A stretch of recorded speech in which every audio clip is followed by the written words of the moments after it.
Planning a trip with food allergies and finding a destination that's safe, fun, and inclusive for your family can feel daunting and time-consuming. But what if I told you that choosing the right destination isn't actually the most important piece of the puzzle?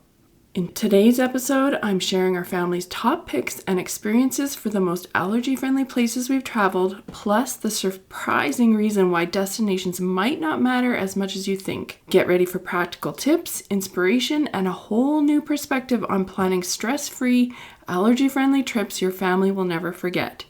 Grab your favorite drink, a pen and paper, and let's get to it. Hey food allergy mama. If you're here, you've likely experienced the scary and lonely food allergy diagnosis with your child. Unfortunately, food allergy parents aren't taught how to navigate the food allergy lifestyle, and it's easy to feel alone and discouraged sometimes. But I'm here to show you that food allergy life doesn't have to feel restrictive, scary, or isolated. I'm Corinna, and I'm a 17-year food allergy mom and food allergy coach at Friendly Pantry Consulting. I specialize in making food allergy life safer and less worrisome for food allergy families like yours. I'm not perfect, but over 17 years, I've learned a lot the hard way, and I'm sharing the secrets and resources you won't hear anywhere else that will help you feel confident living with food allergies faster and easier than I did. From introducing allergens, travel, navigating school, and educating friends and family, this podcast will give you the essential tips and strategies you need to help your food allergy child and family thrive. Welcome to the show. Just to give you a little perspective here, our family currently navigates anaphylactic nut and peanut allergies and gluten intolerance, but we have also managed milk and egg allergies as well. And because of our experience with these multiple allergies, I kept all of them in mind to come up with this list that I'm going to talk about today. Our family is from Canada, but we love to travel, and we have been to Spain, Ireland, the UK, France, Italy, Mexico, the Bahamas, and all over the US, including Disney World and Disneyland, and all over Canada. Much of that travel was even before our kids were teens. Maybe you're wondering though, how can you travel with food allergies? Even if it's been something you've always wanted to do with your family all your life. So I just want to give you a bit of assurance and tell you that severe food allergies have been our way of life for over 17 years. And we've learned that they don't have to stop us from traveling or exploring the world. It is possible, and I want you to feel confident.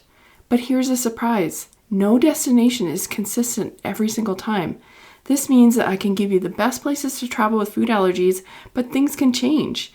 And even if they don't change and the locations are really allergy friendly, it's still best to be fully prepared so you can travel as safely as possible no matter what happens.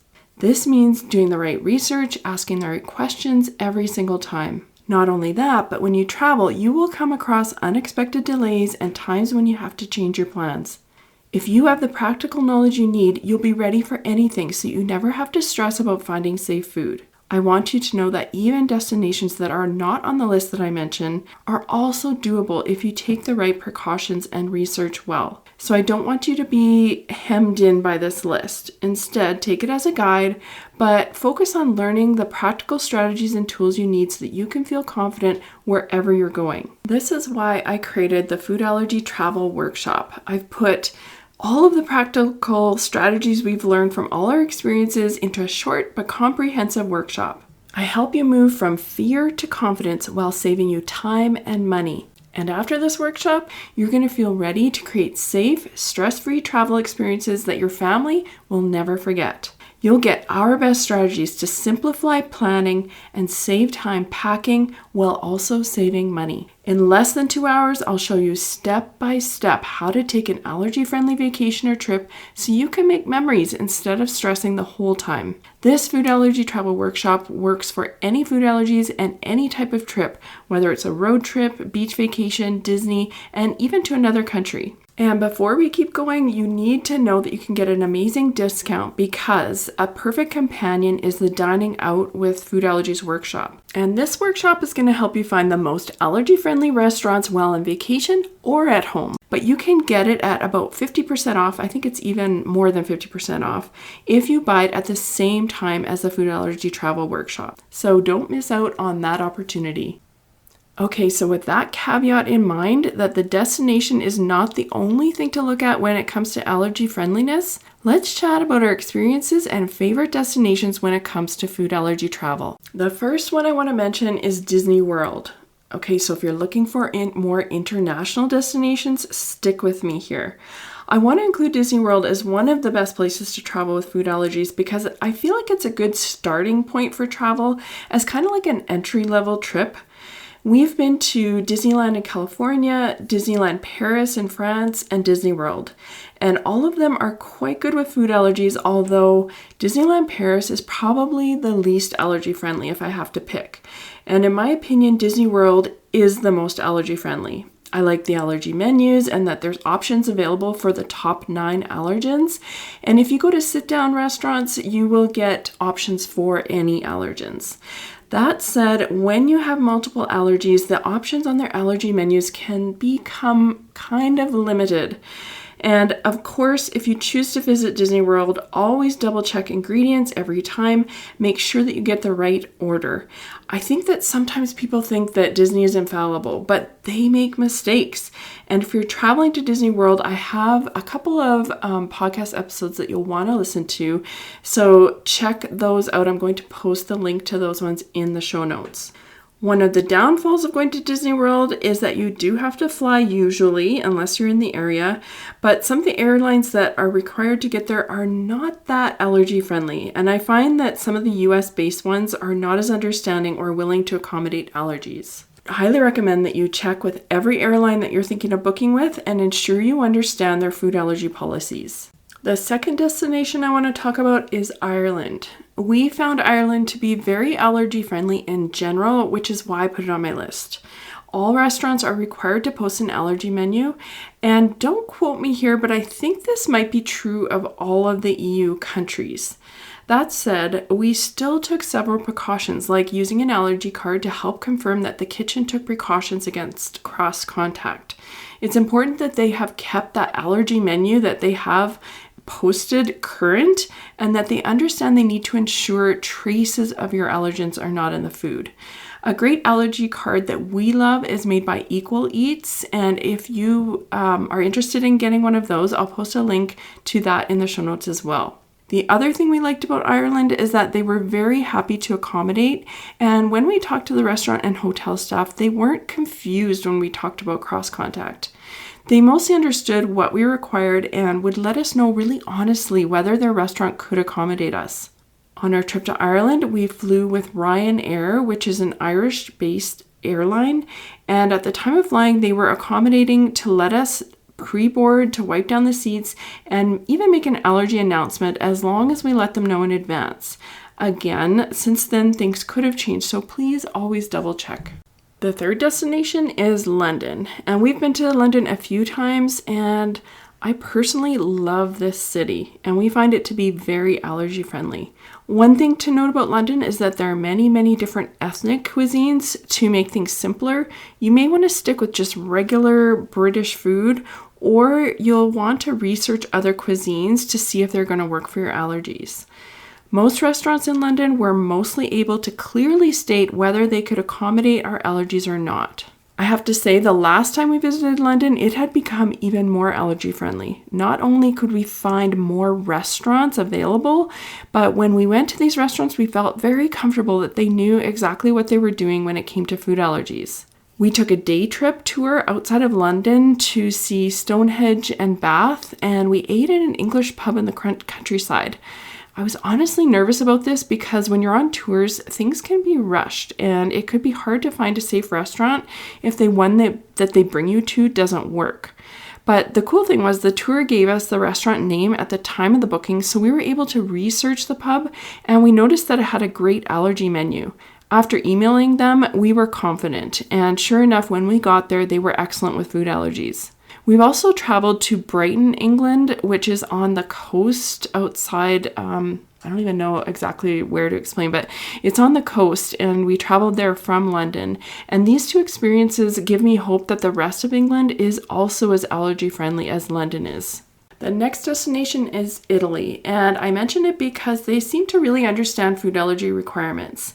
By asking good allergy questions and using our allergy cards, we felt safe eating there. That said, we did take a walking tour in Genoa, Italy, and we ended up having a few food tastings along the way, which we actually didn't realize at the time of booking. And when I talked with the tour guide, she understood that my daughter wouldn't be able to eat the foods, but they did not ask about allergies at the time of booking or even offer to provide a safe option that she could have. But honestly, I'm not sure we would have even have let her try the foods, even if they had offered, because when we travel, we always say that safety is most important. And because we weren't able to research these places or directly ask the provider about how they manage food allergies, it was something that really isn't an option for us.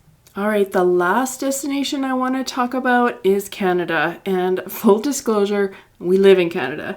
But I think that Canada is one of the best places to travel with food allergies. But keep in mind, Canada is huge, and you will get more allergy knowledge in the bigger cities and tourist areas. More recently, we've noticed that some of the major Canadian chain restaurants have implemented an allergy procedure where the waiter can tell you if your allergen is in a meal that you're ordering.